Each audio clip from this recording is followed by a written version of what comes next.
UP का वो दबंग IPS जिसने श्री प्रकाश शुक्ला को खत्म करने के लिए खाई थी कसम, वो नहीं रहे, इस दुनिया को छोड़कर चले गए। कौन है सुबेश सिंह, जानिए पूरी कहानी। उत्तर प्रदेश पुलिस में पूर्व पुलिस महानिदेशक सुबेश सिंह अब इस दुनिया में नहीं रहे। 1984 बैच के आईपीएस सुबेश सिंह लंबे समय से कैंसर की बीमारी से पीड़ित थे। इस बीमारी की वजह से 68 वर्ष की उम्र में उनका निधन हुआ। 30 अक्टूबर को दोपहर बनारस में उन्हें मुखाग्नि दी गई। मूल रूप से बिहार के भागलपुर के रहने वाले आईपीएस सुबेश सिंह का जन्म 3 जनवरी 1956 को हुआ था। बॉटनी से एमएससी की पढ़ाई करने के बाद उनका चयन भारतीय पुलिस सेवा के 1984 बैच में हुआ। उस समय सुबेश सिंह को उत्तर प्रदेश काडर मिला। पुलिस एकेडमी की ट्रेनिंग के बाद सुबेश सिंह की field training Uttar Pradesh police में डीजी रहे पूर्व आईपीएस ओपी सिंह के मार्गदर्शन में हुई। इसके बाद उन्हें पहली बार संयुक्त उत्तर प्रदेश में पिथौरागढ़ जिले की कप्तानी मिली। फिर वो मऊ, जौनपुर, देहरादून, फैजाबाद और गोरखपुर में एसपी रहे। 1997 में उन्हें उत्तर प्रदेश की राजधानी में एसएसपी का चार्ज मिला। इसके बाद वो कई जोन में डीआईजी, आईजी और डीजी का सफर तय करते हुए डीजी की पोस्ट तक पहुंचकर सेवानिवृत्त हुए थे। 1984 के आईपीएस अफसर सुबेश सिंह यूपी के ही नहीं, देश की ब्यूरोक्रेसी के बेहद शानदार, मिलनसार और अपराध पर जीरो टॉलरेंस की नीति के तहत काम करने वाले अफसर रहे। आइए जानते हैं इनकी कहानी। प्रदेश में 90 के दशक में जिस श्री प्रकाश शुक्ला का कहर पुलिसिंग पर सवाल खड़े कर रहा था, पुलिस के लिए चैलेंज बना था, उससे निपटने के लिए तत्कालीन सरकार ने तेज तर्रार अफसर सुबेश सिंह को लखनऊ का एसएसपी बनाया। ये सुबेश सिंह ही थे जिन्होंने माफिया डॉन श्री प्रकाश शुक्ला को खत्म करने की कसम खाई।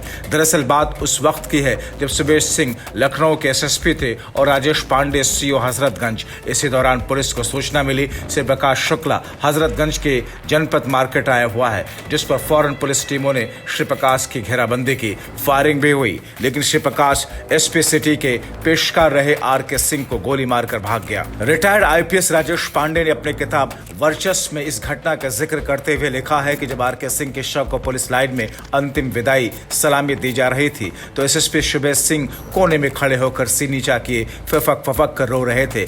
दूसरे दिन सुबेश सिंह ने मीटिंग ली थी और तभी उन्होंने कसम खाई थी कि आरके सिंह की मौत का बदला लेना है, श्री प्रकाश को छोड़ना नहीं है। हालांकि इस घटना के कुछ ही दिन के बाद श्री प्रकाश शुक्ला को जिंदा या मुर्दा पकड़ने के लिए एसटीएफ का गठन हो गया और इस एसटीएफ ने महज 6 महीने के अंदर ही श्री प्रकाश शुक्ला को मार गिराया था। बाद में सुबेश सिंह भी एसटीएफ में डीआईजी बने और बदमाशों के खात्मे की कई योजनाओं पर प्रभावी काम किया।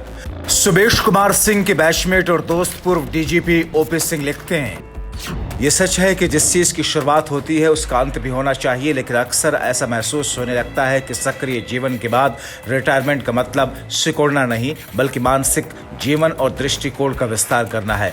हमारी पहली मुलाकात 1986 में वाराणसी में हुई थी, जब मैं एएसपी के पद पर कार्यरत था और वो एएसपी अंडर ट्रेनी थे जो पुलिस प्रशिक्षण के लिए मेरे साथ जुड़े थे। हमने मेरे घर पर अनगिनत बार खाना खाया, जिसमें पुलिसिंग की पेचीदगियों से लेकर जीवन के बारे में विचार विमर्श तक की बातचीत हुई। उस वर्ष एक ऐसे बंधन की शुरुआत हुई जो दशकों और पोस्टिंग के बाद भी अटूट रहा और हर बीतते साल के साथ और गहरा होता चला गया। सुबेश की सलाह अक्सर मेरे लिए मददगार होती थी। उनकी दोस्ती की शान ताकत में मुझे मुश्किल समय में आराम और एकजुटता मिलती। लखनऊ में हम दोनों को जीवन के लंबे अनुभव मिले, न केवल अपने जीवन के बल्कि दूसरों के भी। वर्दी से परे वह एक गर्मजोशी से भरा दोस्त था जिस पर किसी भी जरूरतमंद की मदद करने के लिए भरोसा किया जा सकता था। आपको बता दें कि सुबेश कुमार सिंह उत्तर प्रदेश की आईपीएस लॉबी के उन ताकतवर अधिकारियों में शामिल रहे जिनका रसूख किसी भी सरकार में कम नहीं हुआ। अरुण कुमार झा, सुबेश कुमार सिंह, रजनीकांत मिश्रा, ओपी सिंह, जावेद अहमद, ये वो नाम थे जिनकी तूती हर सरकार में बोली, जिनको हर सरकार ने उनके काम के बल पर महत्वपूर्ण पोस्टिंग दी।